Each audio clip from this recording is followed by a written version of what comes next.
Kalau kritik malah kita harus bersyukur. Kalau saya dikoreksi, saya menganggap bahwa saya dibantu, saya diamankan. Kadang-kadang kita tidak suka dikritik, kita tidak suka dikoreksi, tapi sesungguhnya itu mengamankan. Saya ingin selalu mengajak, apapun perbedaan kita, apapun mungkin dosa-dosa kita di masa lalu, karena kita manusia pasti penuh dosa, pasti ada kesalahan. Tapi sekarang kita harus bekerja sama, kita harus kompak, kita harus bahu-membahu. Yang kuat tarik yang lemah, yang lemah berhimpun kerjasama, bersaing baik, tapi begitu pertandingan selesai bersatu.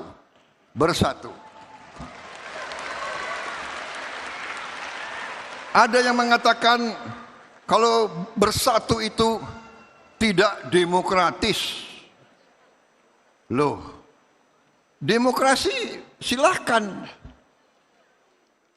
koreksi silahkan, kritik bagus, tapi fitnah itu tidak bagus.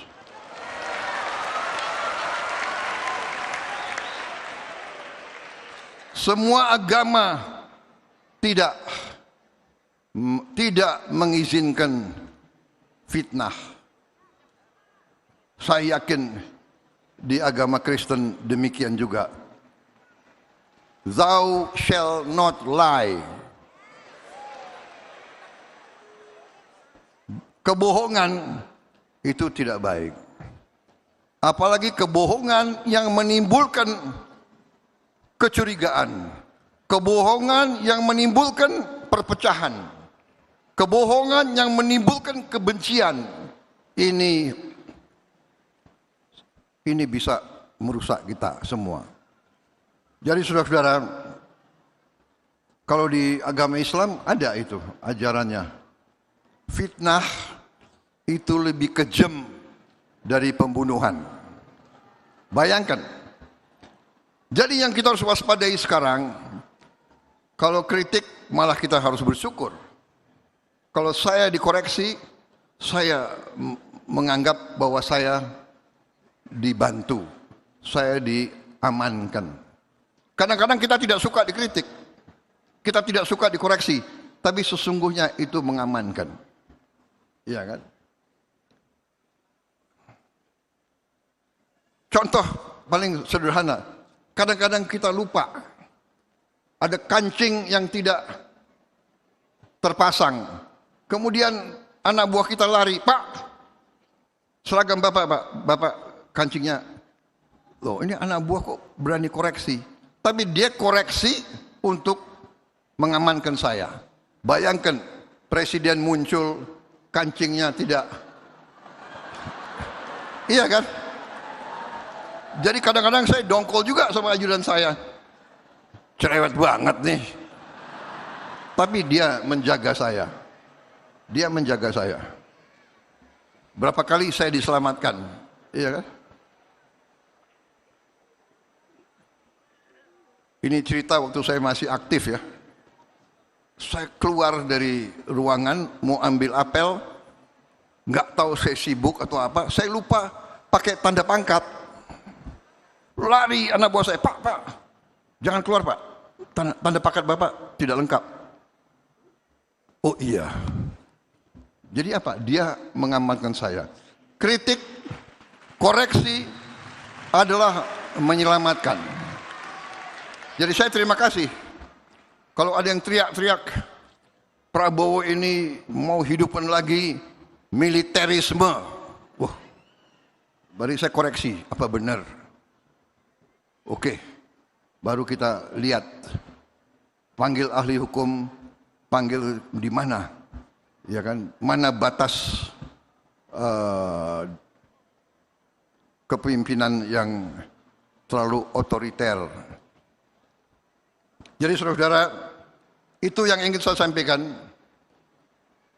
kita memiliki masa depan yang bagus. Walaupun ada kelompok nyinyir, ya kan, nggak apa-apa, nggak apa-apa.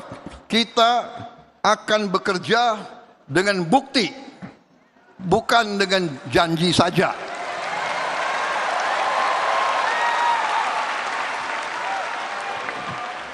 Yang jelas, waktu saya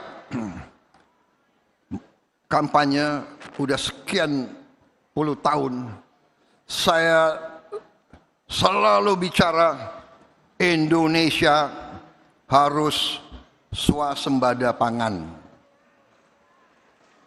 Selalu saya bicara dimanapun. Waktu saya masih di Golkar pun saya sudah bicara itu. Saksinya banyak orang Golkar di sini, karena saya alumni Golkar. Saya tidak berubah. Waktu saya kampanye terakhir, swasembada pangan yang pertama. Dan begitu saya jadi presiden, itu fokus saya. Dan saya beri target kepada tim saya, kita harus swasembada beras 4 tahun. Itu target saya, 4 tahun. Saudara-saudara, di perayaan Natal ini saya dengan bangga hari ini saya bisa menyampaikan, begitu lewat 31 Desember 2025,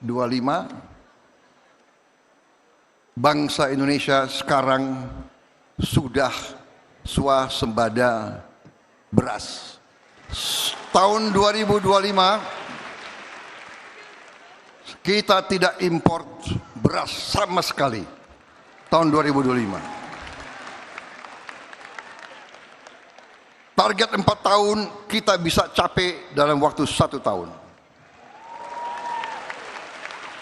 Dan kita bantu tidak hanya bangsa Indonesia, kita membantu dunia. Kenapa? Dengan kita tidak import beras, harga beras dunia turun ratusan dolar turunnya. Jadi banyak negara berterima kasih sama kita. Saudara-saudara sekalian, ini satu contoh. Saudara-saudara, saya canangkan makan bergizi gratis. Kenapa? Waktu saya kampanye sekian kali, saya ikut Pilpres berapa kali ya? 4 kali. 3 kali kalah, tapi yang terakhir menang, oke lah. Iya kan? Saya datang ke desa-desa, di mana-mana, saya lihat anak-anak kecil. Saya tanya, umurmu berapa? 9, 10, 11. Tapi badannya sama dengan anak 4 tahun. Kecil. Dia alami kurang gizi di mana-mana. Dan saya belajar, saya keliling dunia, saya belajar. Saya lihat bagaimana India membantu rakyat miskinnya dengan makan bergizi gratis. Saudara-saudara, APBN-nya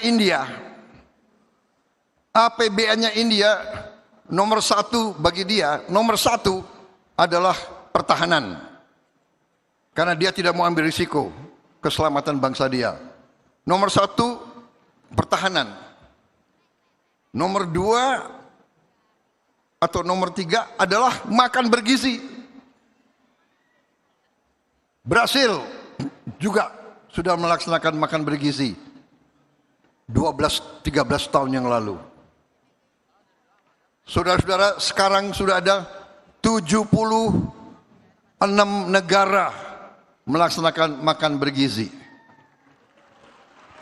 Dan saudara-saudara, ahli-ahli dari Amerika, Rockefeller Institute, datang ke Indonesia, lihat kita punya proyek dan menyampaikan kepada saya. Di Istana Merdeka dia sampaikan kepada saya. Ahli dari Rockefeller Institute, dia mengatakan, ini adalah investasi Anda yang terbaik. Satu rupiah investasi kepada makan bergizi gratis, menurut Rockefeller Institute, akan menghasilkan pelipatan nilai ekonomi 5 kali sampai 35 kali.